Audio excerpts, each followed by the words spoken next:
We have here with us Mr. Joe Igbokwe, Publicity Secretary of the APC chapter of Lagos State. Thank you very much, sir, for joining us. You're the current chairman of the Lagos State Wharf Landing Fee Collecting Authority. I'd like to know from you why there's such an agency in the first place. Well, Yes. it's a law. It's Lagos State government law, and then certified by the Office of the Attorney General and Federal Ministry of Finance a few years back. That money is just for local governments. It doesn't, not a dime enters into the coffer of the federal government. But there's already a tax collection body in Nigeria. Doesn't matter. You need money to fix issues. You need money to cater for almost 25 million Lagosians. And like I said, that money goes to just about 1,000 naira per 40-feet container. You don't see this as multiple taxation? What do you mean by that? Nigerians are not paying tax. Nigerians are not paying tax. How many people pay tax in this country? You think they're up to 2%? We don't pay tax. If you have watched the presidential campaigns in other climes, especially US and UK, Europe, it's all about tax issues. It's all about tax. People don't pay tax here. You see somebody, you will throw a party of 100 million, and when you go to check, he has not paid 500,000, tax. So it's nothing. It's just because those roads, the roads in Lagos, especially roads leading to the ports and getting out of the ports, inflict, colossal damage to roads, whether they are federal government or state government roads. But aren't there custom and excise duties that are also being paid for? To federal government. Okay, so this is just the Lagos. State. To federal government. They will pay. What qualifies you for the position of chairman of the Wharf Collecting Authority? Yeah, experience, capacity, capability. It's not political reward. For what? For what? The thing has been existing since 2009 or 2007 or so, when it was when the law was signed, when it was signed into law. Because it was signed into law, and somebody was there. I was in another agency now before I was posted to that place. Just like you can move. What was political reward? I'm doing my work here. How much are they paying me? How much are they paying me? You might want to tell us, sir. Okay, anyways, Aliko Dangote did announce a few weeks ago that Nigeria loses about 30 billion a day to the lockdown of their Papa wharf. You should note that he probably patronizes the wharf more often than anybody else in Nigeria. What are your reactions to this? Is this exaggeration on the part of Dangote? No, it's just about corporate social responsibility. They have been on it for years. How to fix that Papa wharf leading to the premier ports. It's been in the books, on the table for years now, but they are doing the work now. It's not only Dangote, it's working in tandem with the Nigerian flour mills. Another biggest player in that corridor, and they were able to raise about 4.5 billion to fix that road, And the other side of the port, Tikanala, is a no-go area. How we got to this sorry pass is what I cannot explain here, because this is the premier ports where billions were carted since 1999, but they forgot to fix the road, and the mess is what we are seeing today. You have been chairman of the Wharf Landing Fee Collecting Authority. What have you done in your capacity to alleviate the menace? Well, I may not have the capacity. Talking about money to fix the place, but I have brought it into the picture. I have been everywhere. In fact, my office is domiciled in Jara, Papade, and I bring the situation of that road, the horrible situation of that road, on the picture every other day. I've written, I've sent photographs, I've drawn government attention to that place. Whatever is going on today is the pressure, not only from me, from other people who have interest in Apapa or who are doing businesses in Apapa. So collectively, we have been able to bring the attention of the government to what is happening in Apapa. And I'm delighted that Apapa is receiving attention, but I want the same attention to move to Tinkana land.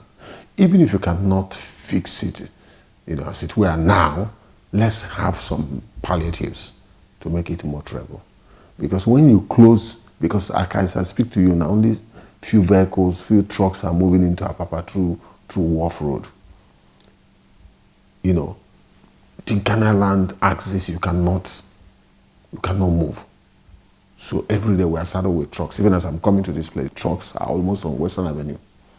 And it will keep on stretching because they cannot enter. They cannot come out. There's no road. Like I said, how we got to this sorry pass is what I cannot explain. But it's not that problem, had been there for years. But I think it's receiving attention now. All we're saying is that they should weaken, put energy, add momentum to do something. If you cannot do the Tinkana land here to help what is going on in Wharf Road, provide palliatives. Get just beg any other company to provide palliatives, so at least it will be more trouble. Why they are fixing the other one? When they finish that one, they face that one.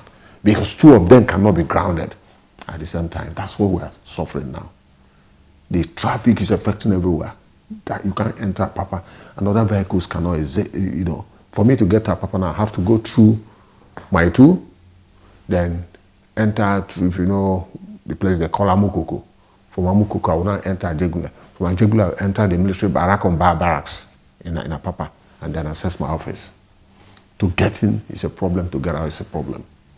But when you see a big problem like that, know that somebody did not do his job. That's what we are suffering today. In an interview with Bayo Akinloye, you described Nnamdi Kanu as a kid. Is it possible you're underestimating the problem the way the federal government did, thereby contributing to the rate at which it is magnifying? Well, it's a kid. Why I say it's a kid? Because what I can see down and see, if he climbs the highest building in the world, or the highest mountain in the world, you will not see it. I don't want to talk about it. It's all over. It's all over because the struggle was not based on committed ideology or anything. He didn't even consider this position of Igbo people he's trying to represent. He didn't consider the investment. He didn't consider that Igbo as a tradition don't settle in one place. In one fell swoop, this young man, I don't know where he's coming from, I don't know his pedigree, I don't know his education, I don't know what he has done before, just came. And the only way you feel that you can bring Igbo people into the picture or for you to stop the marginalization is to begin to abuse everybody. Is to begin to preach hate and ethnic bigotry. And he ended up creating millions of enemies for Igbo people across Nigeria. You write often about ethnic bigotry on the part of Igbos and Yes. hate speeches that through online. Yes. But we cannot try to eliminate a problem if we don't address what caused it in the first place. You have never spoken out to criticize the acts on the part of maybe the Fulani headsmen attacking the Igbos, which would lead to, online hate speeches that you talk about. It's not true. These Fulani herdsmen they have been there for more than 100 years. Why now? People must not play that. We are too wise to degenerate to such level of, there's no way you can compare the activities of Fulani herdsmen with IPOB.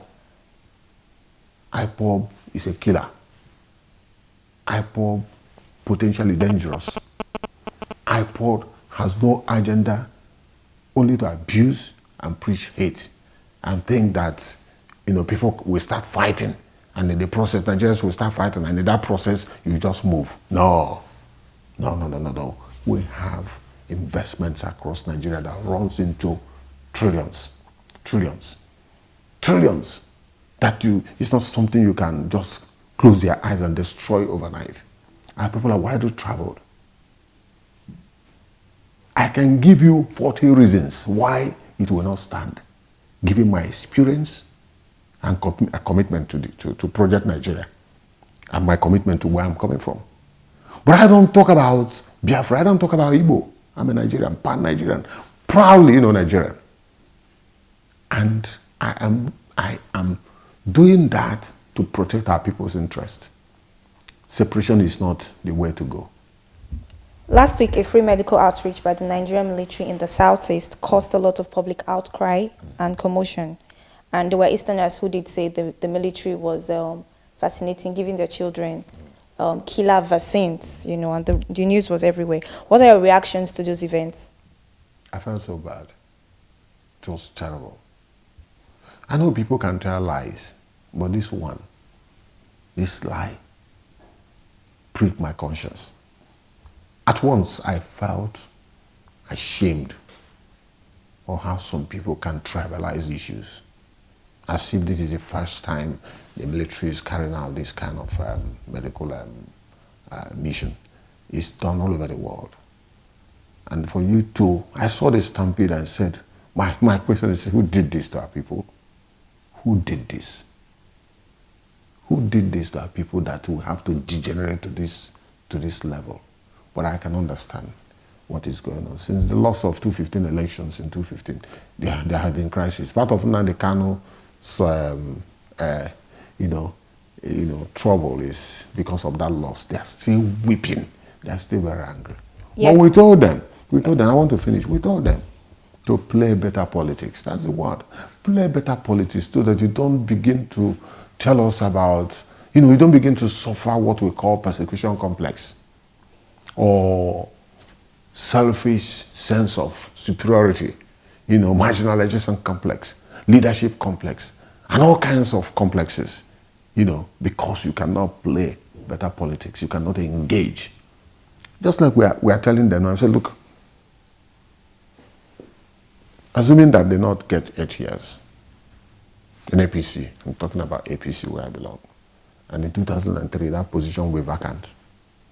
Are we positioning ourselves, given the obvious and painful truth that we have not been able, no Igbo man has ruled this country since 1960, since 1970, the war ended, just about 47 years now. Because you need to play the politics. Before, if I want to be the president of Nigeria, Igbo people may vote for me. But I'm not going to be president of Igbo, I'm not going to be the president of Nigeria with just only our votes. Other people must vote for you. They are not thinking about that. When you call names and abuse people, who will vote for you? How many votes do you have in the Southeast?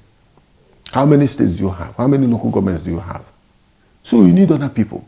For you to be the president of Nigeria, you need people to vote for you. You need to canvass. You need to belong to the party. Not what we're doing now. Okay, the election is coming up November 18. In Anambra State. Anambra is a key state in the Southeast. Two powerful, economically powerful, very well educated people. But you are not playing a better politics. You are domiciled with one particular town union meeting called APGA. Every 4 years you talk of APGA. You have not moved beyond Anambra State. You have not fielded a presidential candidate. So you're only concerned with that place. Now, if they marginalize you at the center, it's not anybody's fault. I was reading somebody yesterday and he said, a lion will always go for the zebras for food. And they will not stop. Because the lion is hungry. The lion must get his food. And the food must come from the zebras and some other small animals. And the lion must also feed her own children. So he cannot just be sitting down and say, okay, everything is okay, everything is okay. That people will carry the presidency to your doorstep. If Igbo do not play better politics, you will remain perpetually in opposition to the end of age. And that will be dangerous for our people, because politics is very important. Very, very important. So, Professor Lasky will teach in London School of Economics that politics is superior to economics. Because if I have political power, I can influence anything. Even economic power, I can take it. And people must understand this. And that's why I plead to them. This election is coming. Play better politics. For you to win election or to become the president of Nigeria, you need to first enter a widely accepted political party and work with other people. Once you abuse Hausa Fulani and abuse Yoruba, you've lost it. Because this is where the votes are. And that's what we told them in 2015. In 2015, I was a lone ranger. I was telling them, I said, look, 4 regions have merged. It's all over. So if you like go and vote 120, 150% beyond mathematics in Southeast, 150% beyond mathematics in South, you go nowhere. You go nowhere. Because we know the number of registered voters. We understand the statistics. But I told them, I said, nobody who is an incumbent will lose the election in Nigeria. I said, look, there's going to be card reader. It's going to be scrutinized very, very well. So if you like, and this thing came, they refused to accept that the game is over. We are getting towards 2019, 2023. All I want my people to do is to come out in 2019 and support a northern president so that they can have their 8 years. That's how the trouble started. After the struggle for democracy in 1999, because I was involved, since I left university in 1985, I have been in this struggle to bring democracy to Nigeria. In 1996, okay, the presidency was zoned to the south, and it was the turn of the southwest because Abiola won an election, they killed him, and you saw the struggle. We struggled and struggled and struggled. They killed Abiola, killed Abacha. We lost it. But they gave it to PDP, gave it to the Southwest. That's why Olufalaye and Obasanjo came out. There was no other person. Obasanjo was there for 8 years. And now when Obasanjo finished, the power went back to the north. Yar'Adua came in. Yar'Adua ruled only 2 years and died. What we would have done is to allow Jonathan, who was his vice president, to complete the 2 years. And then you vote another so that they can have their 8 years. Jonathan did not go. Jonathan contested in 2011 and won. And trouble started because we have made nonsense of the equation we had on the table that everybody agreed to key into. He contested and won. Our people supported Jonathan, and he won in 2011. After ruling for 4 years, added to 2 years he had before, 6 years, he wanted another 4 years. To make it 10 years, he would be in office. And when you add it to Obasanjo's 8 years, it would have been 18 years. I explained this thing and analyzed this thing. I said, it's not going to work. The crisis we are having politically today emanated from that decision. And then he lost in 2015. He lost that election he was bound to lose, and he lost it. So, but our people have refused to walk away from that historic mistake. And that's why today you cannot find them anywhere. You can't produce the president of Nigeria with one party, ABGA, or any other party. Now, as I speak to you now, PPC is the shortest distance to the presidency if we know how to play the politics. But if you don't complain. I'm saying what I'm saying so that they will learn. You once stated, sir, that the president, Buhari, is the man of integrity. Yes. And there's nobody as he is. There's nobody like him. Do you still believe in the president's integrity? I mean, looking at the events that have occurred in the NAPC, the recent weeks. What is the event? Is it people are playing politics with award of contracts? And the Minister of State said he's not aware that such a thing happened. Do you think the money was stolen from what we read in social media? You can't. It's not possible. When a man like Buhari is sitting in the saddle, you can't do any monkey business. So we believe in the man. We trust in his integrity and honor, and we stand by him 120% beyond mathematics. Initiatives must come from someone who is sitting at the top, and he goes down. Does he speak so well of his integrity when he spends so much on the state's clinic and still goes out to treat himself? You can't be everywhere at the same time. People should play their politics with so many things. You know, we said 3.something billion voted, but how much was released to them? So we got information yesterday. That's not even They didn't even release up to 30% of that money. But that's what we are talking about. Such a clinic should have what it takes for that place to be a Sorok clinic. You should have everything there. It's part of the issues that we're dealing with. Don't think that because Buhari is sitting at the top, everything is working. Some people will still try to test the will of the system. Some people will still try to play their games. But thank God they are catching them. Is it not the president's wife and the daughter that raised the eyebrow? And people started talking. They didn't say, oh, because our president, the president is our father, and we are in APC, let us hide this. And they didn't hide it. And we started talking about it. And I bet you, things will never be the same again for that place. It's either you make it a world-class hospital or you don't work. Now, every eye is focused on that clinic.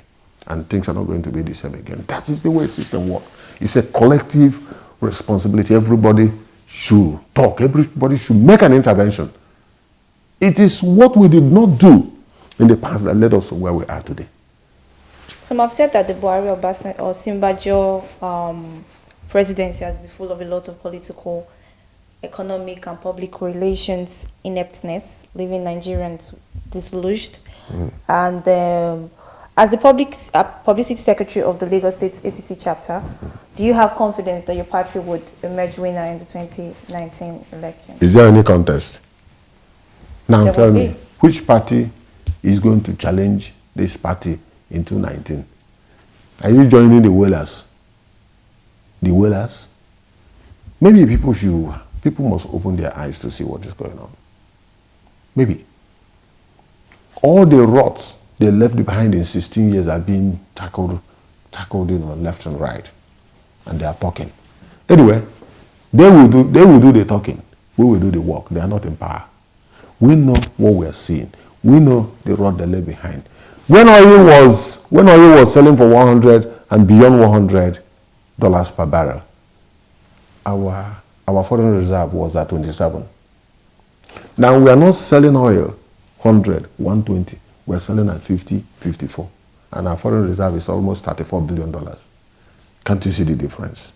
The difference is clear. Like self-more people will say. It's just that these whalers cannot listen. You see, noise cannot help anybody. What will help with the statistics on the table? Being able to add 2 and 2 to get 4 and not to get 10. We will not listen to you because we fix our eyes on the ball and we are doing the job. Let the whalers continue. But let them not forget that they messed up this country in 16 years when we were selling oil almost 150 per barrel. And they didn't do anything with it. They stole all the money. And now we are doing the job. So they should shut up. PDP should shut up. So when would your party eventually bring out a young, vibrant person who is going to contest for the 2019 elections? We all know that the president... Why the young, vibrant? Why is he coming in? Why is the young person coming in? You think experience do not matter? Or experience does not matter? We're seeing how experience is playing out with the president. He can virtually not do anything because he copped by... Hey. So you are one of the whalers. Okay. If I had known that you have this kind of, this figment of this imagination, I wouldn't have been here. Because he's doing a lot for you. I'm only asking God to open the eyes of Nigerians to see what this guy is doing. They want to kill him so that we'll go back to business as usual. The free money is no longer flowing. People are no longer, before they know that a man is in charge. So that's why they want him to die. No, we have left Egypt. We're not going to return this man back. is sick. Yeah. Why are you still banking on him when obviously he needs a break from public life? See, anybody can be sick. See, a 10-year-old boy can suffer diabetes. Yeah, that's true. Can suffer diabetes. So don't run away with the thing that because you are young that you cannot be sick. The man said he had never been this sick before. Which means that he's suffering from let me tell you, associated with old age. Let me tell you. I can count number of presidents all over the world that are more than some 90. Mugabe is 90 plus. In Tunisia, I know how old that man is. Trump is 72. He was about the same age with President. Anybody can be sick. But don't forget that this man struggled to be president in 2003, 2007, 2011, and in 2015, he won. God put him there. You have to wait, let him finish. Having struggled for almost 16 years to get to that place. He didn't get there by chance. He didn't get there by luck. We're not talking about luck. The young person who is going to come want to know his pedigree. Where are you coming from? What are you capable of doing? You know, if you sit down here now, somebody tells you that, okay, we want to make you a governor. By the time you get to that seat, you won't know where to start. One, because you don't have the experience. You have not done that kind of job before. You don't know how to handle finances. You don't know how to create finances for you to do the job. So these things, experience cannot be learned from textbooks alone, my dear. You can't learn experience from textbooks alone. The young person cannot teach the old tradition. Experience matters. It counts. So you're saying you don't have trust. You are talking about. Let me come. How about you give young people a chance? I'm coming. Government. Go and learn. Go and learn the trade.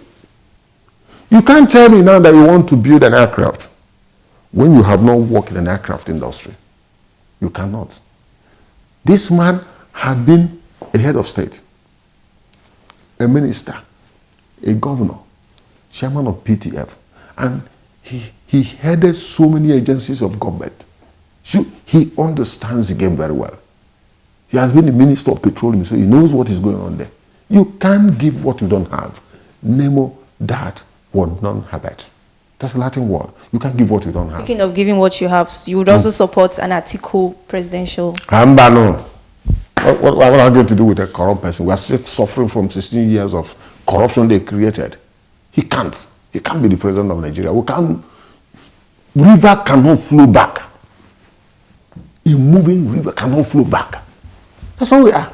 So in an article you wrote titled "Why President Jonathan Cannot Continue in 2015," you criticized the government, his government, for its level of corruption, insecurity, ethnic and religious crisis, inability to stop impunity. In 2 years of this government, we have had the NIS scandal, we have had the IDP's misfire, we have had the Shites killings, we have had the Ikoyi looting, we have had the IDP looting, we have had the IPOB agitations, and so many. Nothing in this government has been tackled, not any of these problems. Is this not what you criticize Jonathan and the PDP for? Jonathan was not in charge right from day one. He's too weak. He's not doesn't have. So that can be forgiven. This is Buhari in charge. Well, I heard you mentioned about, probably you talked about Boko Haram or something. Some of these things you are mentioning is what we inherited from that useless government. Let me use the word useless so that to emphasize, for emphasis sake. You see, have you heard about the word clearing the organ stable? Have you heard it? Organ stable.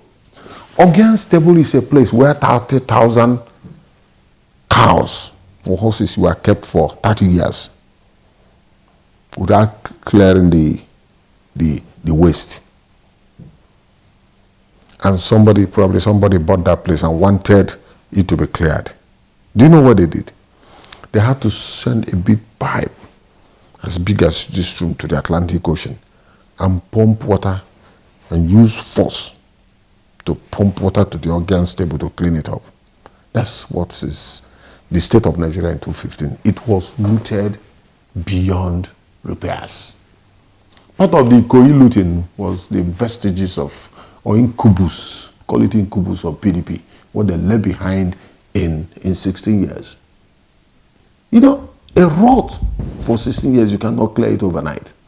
And when they lost power, all the conduit pipes were closed and they started making noise. Some of them started instigating some of these things. They didn't want to kill the man. How can this man come and block from where we are eating? You know, so a lot is going on, but it's first for the betterment of Nigeria. Let's not worry about this. This is the price we have to pay.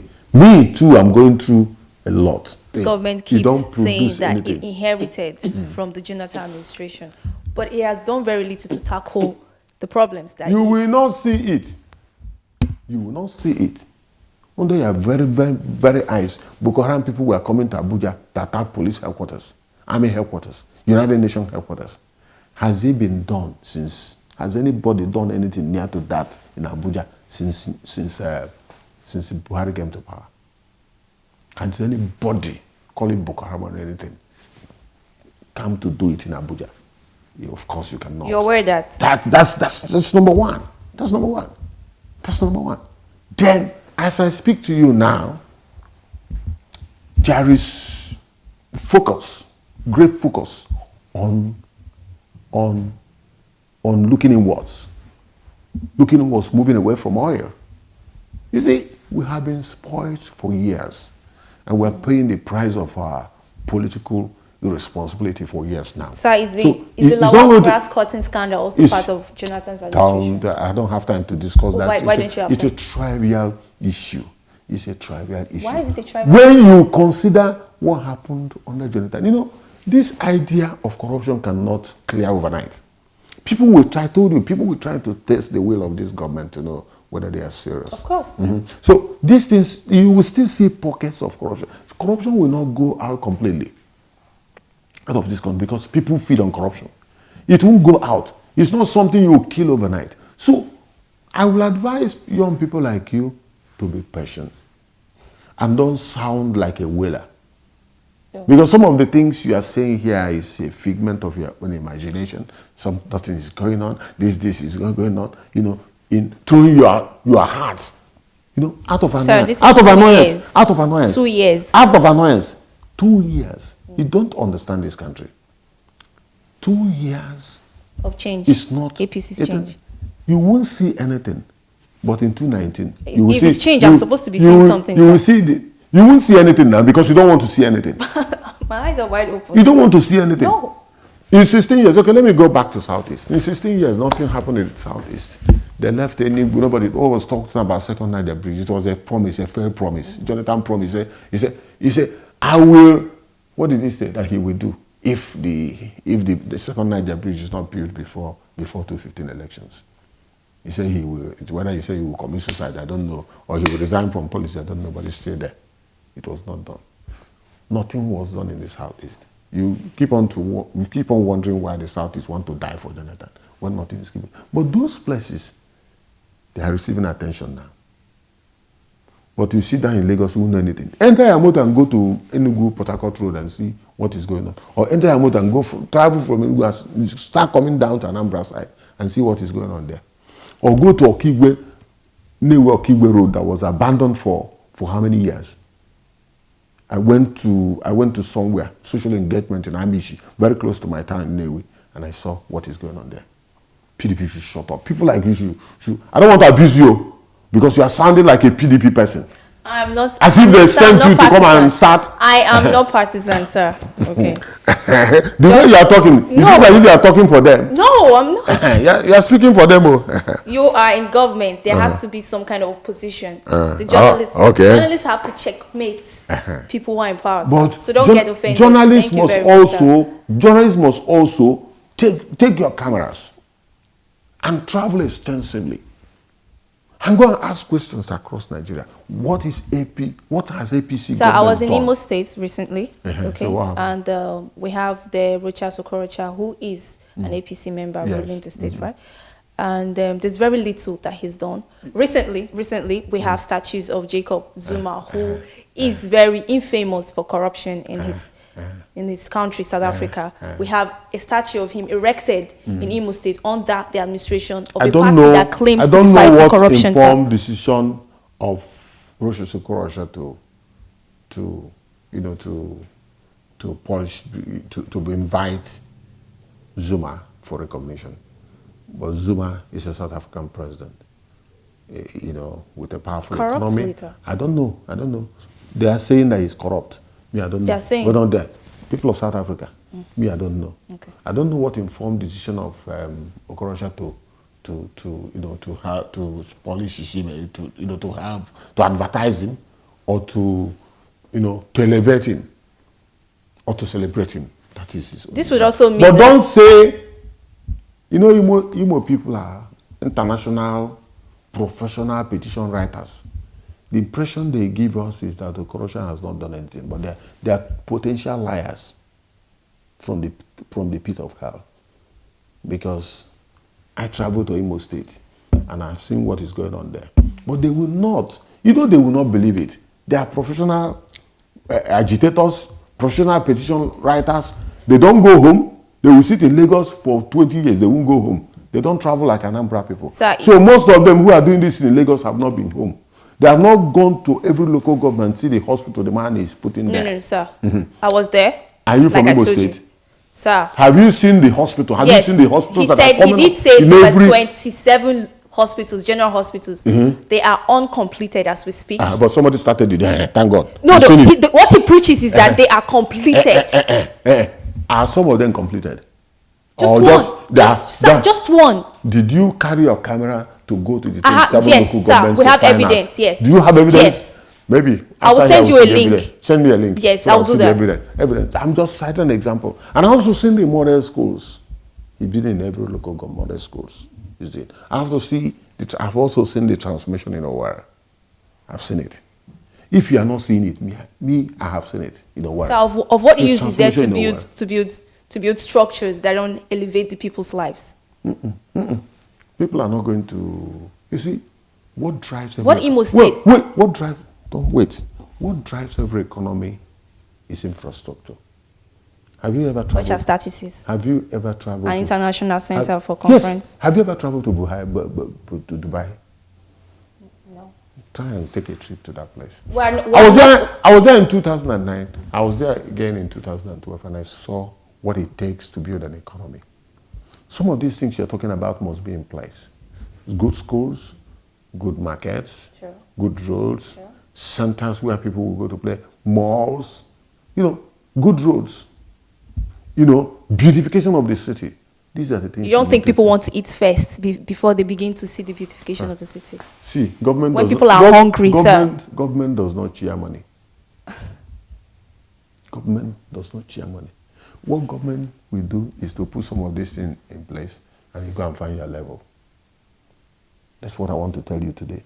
Don't let people not wait in their house and say they are hungry. If you are a graduate and you are hungry, then hunger, you deserve to die. Let that hunger kill you if you don't know what to do. Let me tell you, it didn't start today. When I left school in 1985, I finished my youth service in 1986. You were not born then. I waited 2 years, getting to 2 years, no job. I went to pick up a loan from National Directorate of Employment and employ myself as an engineer. I didn't mind that I was an engineer, that I'm an engineer. I set up a restaurant in Western Avenue, Lagos. I made my money. In 1990, I got married. I bought a car in 1990. I repaid that loan, and I've moved on since then. I'm an author, I'm a publisher, I'm an engineer. I've done so many things. If you say because you have a certificate, then you are waiting for somebody to bring a job. If you can't create job by yourself, then... Yeah, I agree with that, sir. Yes. I will leave you to history. Yes, true. Speaking about the statue of Jacob Zuma, you did say you don't know what informed His the decision to celebrate the man. Yes. Would that mean that the party that is in government, the APC, that is trying to fight corruption, that all of its members are not even at unity with the policy of anti-corruption fighting? That is what it denotes. So bringing Zuma yes, to erecting a statue of Zuma in Imo State, the man who is infamous for corruption. What is the cost of the? What's the cost of the statue? What's the what? The cost. Of course, it will be very. I think it's over 150 billion, sir. 150 million. Yes. No. That's what the government did say. No, it's not true. It's not true. Maybe nobody. No, wait now. Wait. To put up that statue will not be more than 10 million. Except the government. I don't know the relationship between Zuma, president of South Africa, and Rochas Okorocha for him to get him here to come and take that honor. I don't know. But it's all about. You don't think it's wrong? What is wrong? Do you know you are not seeing the big picture. What is the big picture, sir? You may not know. That singular act may attract investments that will give 1,000 jobs. That's what you don't know. It's the president of a strong economy. South Africa has the biggest economy in Africa. When you get to South Africa, you won't believe you are in Africa. And for you to attract, so people will always advise people to look at the big picture. And there are no other presidents in South Africa that we can correct there. He's not a president now. Okay. The person is just dealing with the president. If you see me getting connected to probably the governor of Lagos State or the president of Nigeria, you think na small boy show. Maybe small boy show. A big business is playing out that you don't know. You don't know. It could be political, it could be economic, but you don't know. But time will tell. Time will tell. You will know why he's doing that. You need all the connections in the world, probably to send some companies. Do you know how many South African companies are in Africa? Do you know that he could be celebrating Zuma because of the mall in Owerri, the shop right in Owerri? But that's not the only place ShopRite is in Owerri. No, I don't know how the magnitude. You don't know what other things are coming. You don't know what he has done for him. You don't know whether he has opened gate for him. You don't know the agreement they have signed. You don't know whether South African Airways is creating something in a world. You don't know. You are not seeing the big picture. That's what so you wait. Money people talk because the people have access to social media. They will just be talking. He is the man sitting on the throne. Sure. So he knows what he's doing. Best? He's not a stupid man. Of course. That's what I will leave you with. He's yes, sir. You did write the article why President Jonathan cannot continue in 2015. Yes, and he didn't continue. Yes. So would you also be writing an article why Buhari cannot continue in 2019? Hey, you have entered the lion's den by this question, and I will have to advise you. There's a difference between Egbe and Egbe. I don't know whether Egbe is kite, Egbe is gone. The same spelling. The same spelling. Yes. There's a difference. We always say it in Igbo land between Egbe and Egbe. Gone and kite. The same spelling in Igbo language. Jonathan, 100 or 100,000 Jonathans cannot be equal to a Buhari. That's what I'm going to leave you with. Don't ever, I'm warning you, don't ever try to compare that man who does not even understand what governance is all about to a man who is saddled with almost 30 years experience in matters of governance. You know, I've forgotten the word one British man used to describe Jonathan that you are bringing to the table here. This is an apple and orange comparison. Comparing a committed, disciplined, and honest head of state with an ineffectual buffon. Ineffectual buffon. That's the word. Give me another question, Jare. The first few paragraphs of your article, My Lagos, My Story, were about how you traveled to Lagos after your primary school education. Yes. Mainly to support your mother back home in Nnewi. Yes. You mentioned on you mentioned in the article that you did start first as a sawdust carrier. Is it possible that you forgot these humble beginnings when you showed your support for the deportation of Igbo people in Lagos back home? What deportation? So you are giving yourself that lie. That lie. What lie? You are getting yourself into that lie. You know, when you tell lies a million times, people would begin to accept it as truth. Yeah, so we want to hear the truth. That word, deportation, is an insult to Lagos State. Okay. Because when you deport people, deportation, the word deportation, so somebody sees you in the airport well dressed like this, and they pick you from that airport and take you and put you in the next available flight to your country. That's deportation. Nobody deports anybody. Nobody deported anybody. What Lagos State did was something they have been doing over the year. When they pick destitutes on the street, they take them to reform centers, to rehab centers, and feed them. When they are okay, then I ask them questions where they are coming from, because Lagos, we feel that instead of allowing them to be in this, these people have relations. They may have their brothers and sisters, so their parents may still be alive. They will now start asking them questions. So if some of them started talking and told where they are coming from, and they are taken to their states. And before that, Lagos always writes, when they took to Akwa Ibom, he wrote. When they took to Sokoto, even in Ibadan here, even in Ibadan, they acknowledged and they waited for those people. Lagos wrote Anambra State 3 times, no response. No response. That's something you saw didn't start with Anambra. It's been going on for years. And that is the normal international best practice in dealing with such people. Instead of allowing them to be on the street, but our people, because election was coming in Anambra, it played into their hands. And they played that devilish politics and tried to paint a man like Fashola black. Yes, they smiled. They won the election with their useless party called ABGA. They are still saddled with that town union meeting. That's left to them. But they will be the one that will cry tomorrow.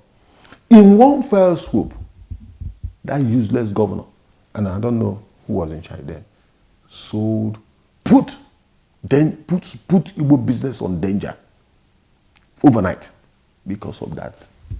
There are deportation. Yes, but and put Igbo investment in Lagos in danger. That singular act is still playing out. We cannot always interpret. One of them came to Lagos and said, look, they deported destitutes. The next thing is you people.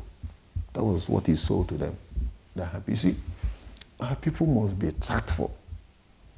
Our people must understand that you cannot live in isolation. You must also understand that you need to support other people for other people to support you.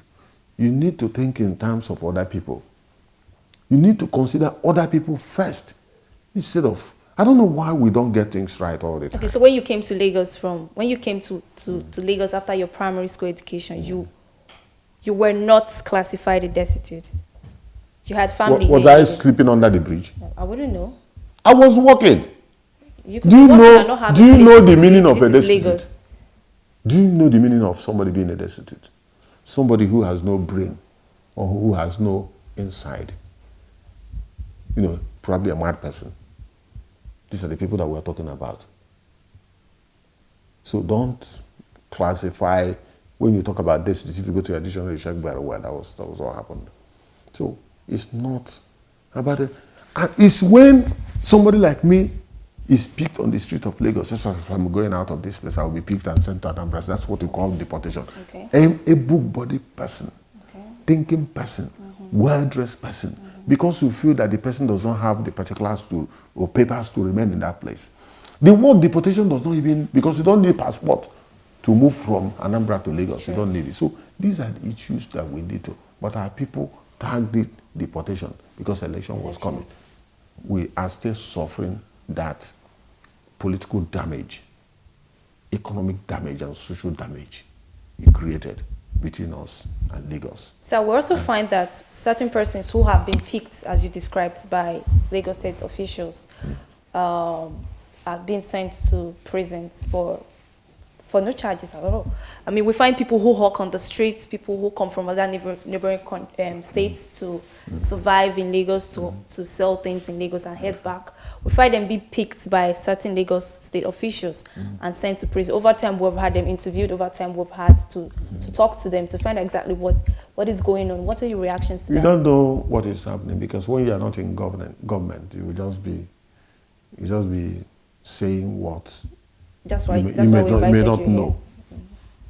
I remember when Fashola was in power, because they want to discourage street trading because a lot of them are dying. Young people that are supposed to be in school. We went, every day you go to take those people, collect whatever they are selling, and take it to motherless babies home just to discourage them. The next day you see them again. So in the process of taking them almost on a daily basis, they discovered that 80% of them are from Ebonyi State. The governor called me to get their leaders in Lagos here. And we discussed that this is child abuse. This is child molestation, you know. Can't the state government do something? These are people that are supposed to be in school. Their town union people was called and they discussed. But as I speak to you, that deluge is still on. That influx is still on. Influx of young people that should be in primary school and secondary school. So how does the state government help them by sending them to prisons? No, they didn't jail them. You take a child to custody to see if anybody's going to come. And subject that child to humiliation. No, it's not humiliation. You were not there. What kind of humiliation? I've had to talk to lots of people who have come out. It's not humiliation. The thing is that, why do you punish people? You punish people to serve as a deterrent to others. You know, punishment is not a punitive measure. It's to teach you lessons. This is what is called teachable moments. Time to reflect. They take them to rehab centers. You can't tell me that they can pick 11-year-old boy and take him to Ikoyi prison. I don't think it does happen. It can never happen. We have well-built rehab centers in Lagos where they take those boys to. And some of them have been engaged. Some of them learn a trade there. Okay, that's the essence. It's not to go and... they have people. If you pick, you know, my people will say, if you see a goat outside your premises now, you take it. The owner of that goat will come looking for it. You know? So it's just like that. I just told you what government does. Sometimes people may not know, but I have been involved. There seems to be a pattern of calling anyone with any grievance a terrorist organization by those in power. We have examples of the OPC, Odua's People's Congress. In 2013, June of 2013, they were prescribed as terrorists by certain prominent northern individuals. And in recent times, so we have the IPOB, Indigenous People of Biafra, who have also been tagged as a terrorist organization under the APC administration. Is this to say that the APC government has not taken any concrete steps to curb the excesses of the Fulani headsmen or proscribe them as terrorists? Fulani headsmen are no terrorists. I've told you that. Anybody who said they are terrorists should be a figment of that person's imagination. So how does the Nigerian government... It's a liar from the pit of hell if you say that has Fulani headsmen terrorists. You know why we tag our iPod as a terrorist? Because of what they say. You know, every confrontation all over the world comes from first verbal exchange of words. Yeah, waka, negi, mamagi. You know, your mommy, your daddy. You know, your mama is this, your father is this. Before you know it, you push that person. That person will push you. Before you know it, you engage into a fight. And before you know it, somebody will die. That's what happened. So, you know, words can kill. People say guns can kill. Yes, words can kill. When you begin to call, or when you say, any woman who is attending any Yoruba church is an imbecile, is this and that is war. You are looking for war. Around the time when IPOB was planning a visit to Lagos State, you said that you warned that they had dare not come into Lagos State. It would have led to yes. deaths of so many people. Yes. If he had come to Lagos to say what he was saying about Yorubas, there would have been war. That's why I said So you thought Nnamdi Kanu was a security matter, it's a security threat. Yes, security threat as at that time. Yes. Yes. Okay. So, but however, you have not been caught on tape or record condemning the Bado killings or the kidnap of school children in Lagos, but yet you somehow think that kidnappers, even kidnapping started from South.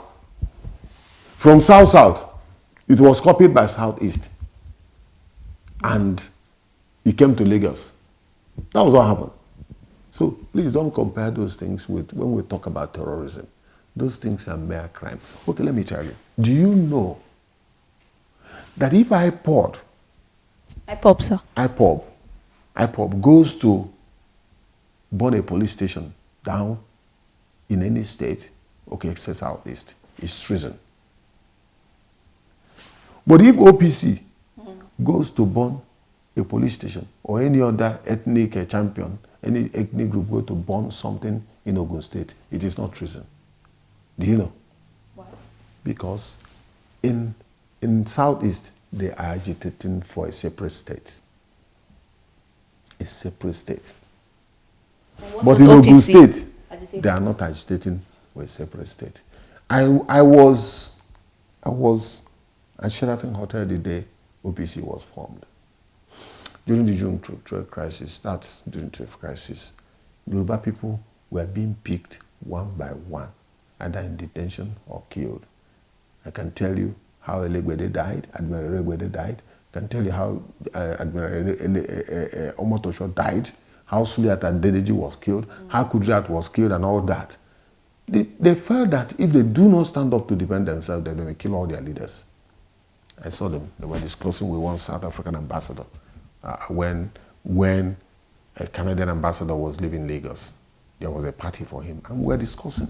He said, look, we have to get the young men to defend our people.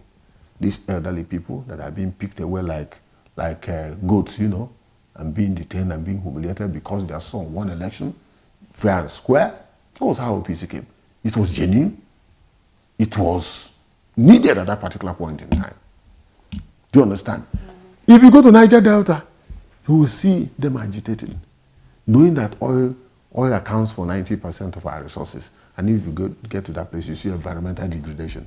So when you see Niger Delta volunteers, they have a legitimate argument to put on the table. Tell me what legitimate argument the IPOB put on the table. Sir, I don't understand how, despite the evidences before you, you still think that the Fulani headsmen are not a terrorist organization. Just yesterday, they killed 6 people in Plateau State. They are you don't not. have to They issue are vocal not. statements. When you say they are not, it's a figment of your own imagination. These people are killing persons every day, and the Buhari government looks away. Go and check what is going on. Go and find out what is going on. I will tell you another angle of it. You see, I'm a nationalist. I'm a proud Nigerian. Do you know that under the cover of darkness, some of our people go to steal their cows, rape their women, steal their money? Do you know? Because they live in the bush.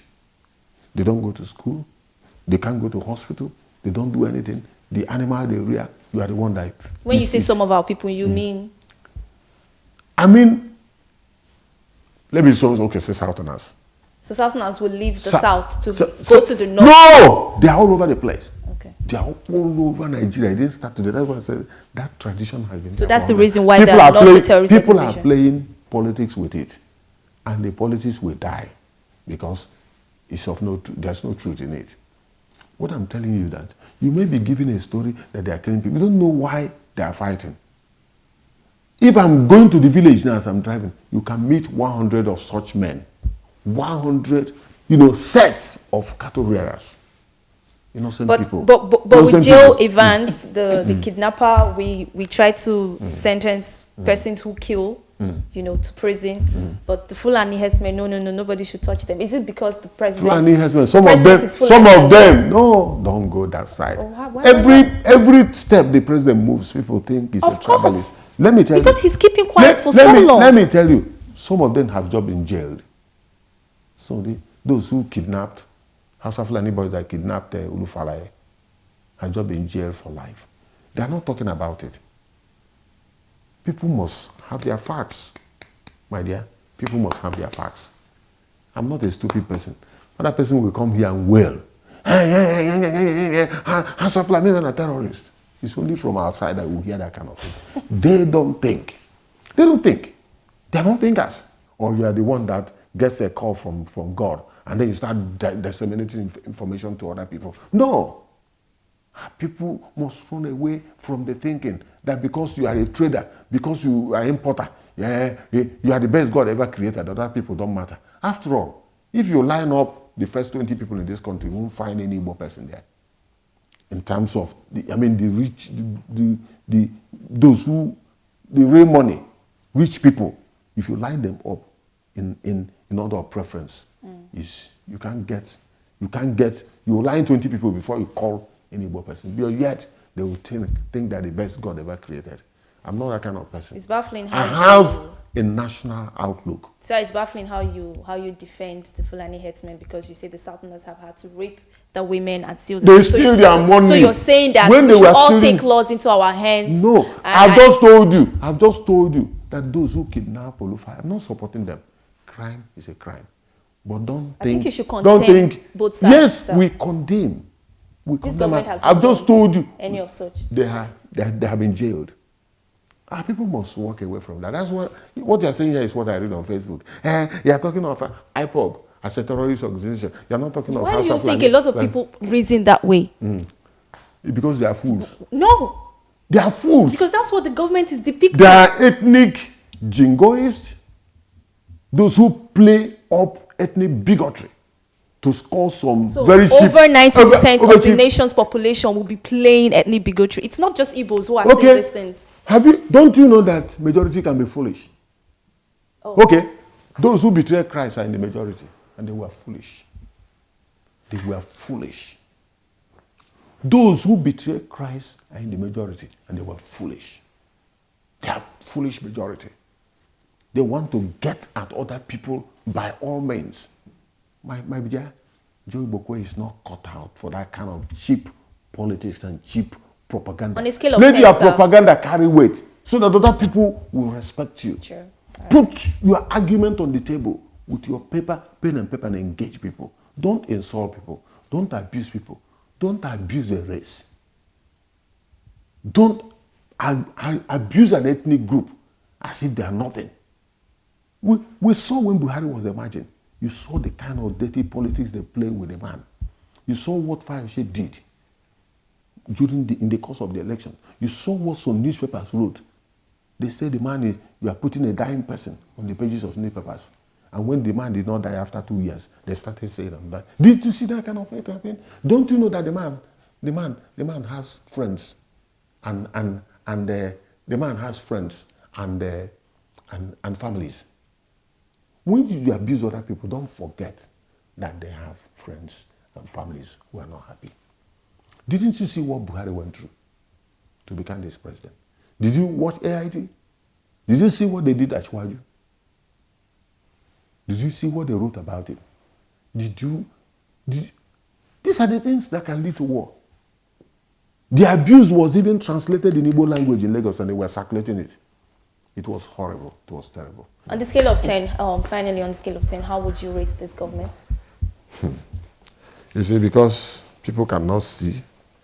They cannot see. If you ask me to rate, 10, right? Well, 80%, dot. On the scale of 10, so I not say 100. Okay, 10, 8 over 10. Okay. 8 over 10. That's fair enough. Because I know we may not see what is going on, but we have, people like us have third eyes. We see. You actually have 4, sir. I say we have third eye, okay. Third eye. That one cannot be seen. We see the future. Other people can see yesterday. Some people will be seeing today, but we'll see tomorrow. Nigeria will get better. If we begin to look inwards, if we begin to change certain things, our attitude to governance, that people are going into government to make money. When you travel to Britain, you want your country to be like Britain. You want your country to be like Dubai. You want your country to be like America. But you're not ready to do anything to take your country to that level. That's mediocrity. We need to walk away from that. Everybody has something to bring on the table, especially anybody that is privileged to go through the 4 walls of university. You have something to put on the table. I've just told my story. I was the person that asked to a debate with Nnamdi Kanu. I wanted to talk to him as a boy. He ran away. He sent one person from Niger Delta to come and speak to me, because he said he's going to defeat 7 professors in 7 minutes. I said, with this your empty head. I said, okay, let me challenge you. You must say, Joe Igbokwe is nothing. You can know who is he, who is Joe Igbokwe. I put my CV down. I said, I put my CV down. I told my story. The one you have it, my Lagos, my story. I put it so that you will know I'm not, I'm not just a politician. I have a background. I have a history. I put it down. The guy went home. He couldn't come up. I was prepared for that debate. And if he had ventured to face me, he won't utter a word because I will daze him with what he does not know.